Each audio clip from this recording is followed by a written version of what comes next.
Hey, what's going on? What's going on? It's Robert Welkner here from Listen Generation, where I'm going to help you build, grow, and boost your online presence by listening to your audience and listening to social media trends. This is all based upon a book that I'm writing with the same title, Listen Generation. What I've done is I've launched a new website, a new YouTube channel, a new Twitter, a new Instagram, new Facebook, all that stuff to bring together some new content revolving around listening to your audience and social media trends to help you online if you're trying to grow your Instagram, your YouTube, your Twitter. Those are the kind of things I'm gonna be talking about in this video. This is all brand new. I'm sort of kicking things off in January 2017. I'm very excited because I've been making videos on YouTube for over 10 years on my CoinOp TV channel, which is all about video games, but this is the first time I'm really gonna dive into putting together videos with some tips and tutorials on growing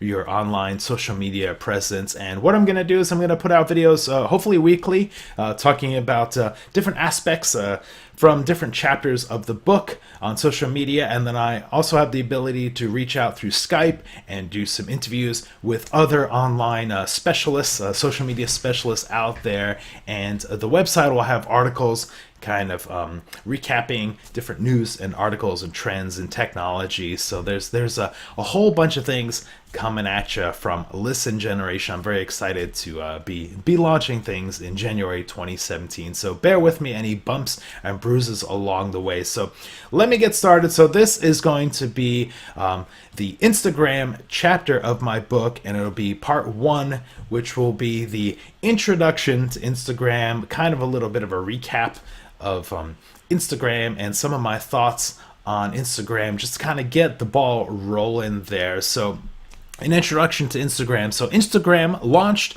in 2010 as an online mobile photo sharing app for the iPhone, iOS, and of course 2 years later the app will be released for the Android devices in 2012.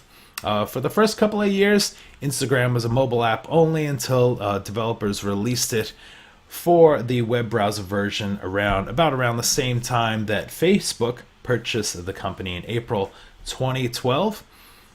Once the web browser version of Instagram was made available, it removed the need for people to upload photos to Flickr, although most people still use the mobile app over the web browser since some of the features on the web browser are limited. Instagram is all about photos and vibrant images, and text is a secondary call to action.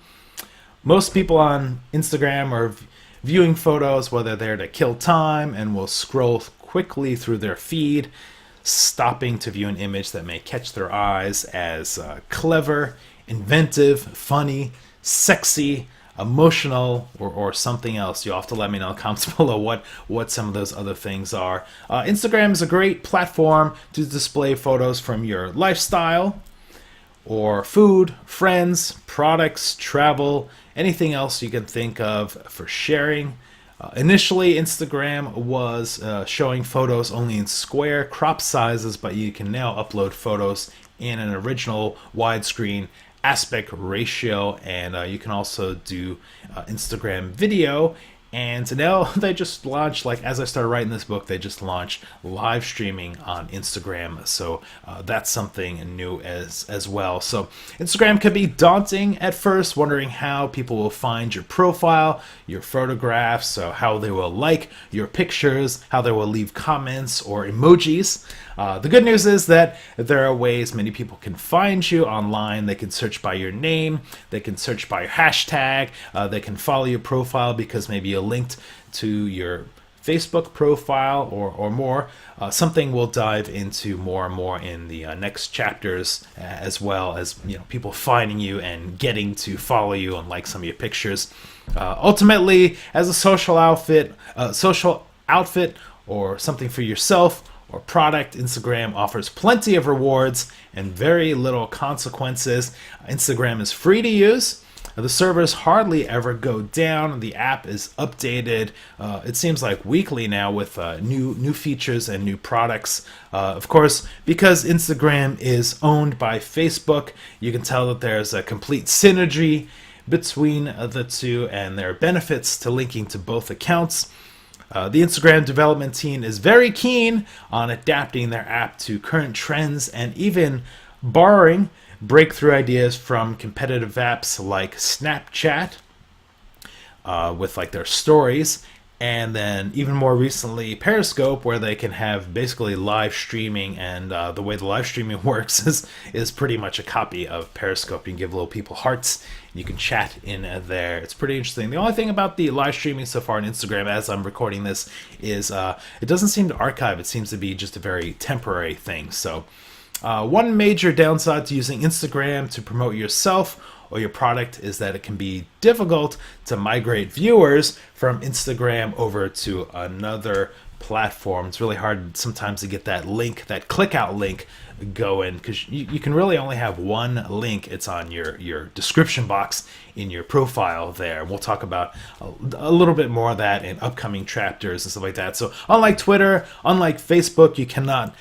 include a clickable link in your descriptions, making it difficult for people to instantly leap away from your image to a source website or let's say an e-commerce shop or site.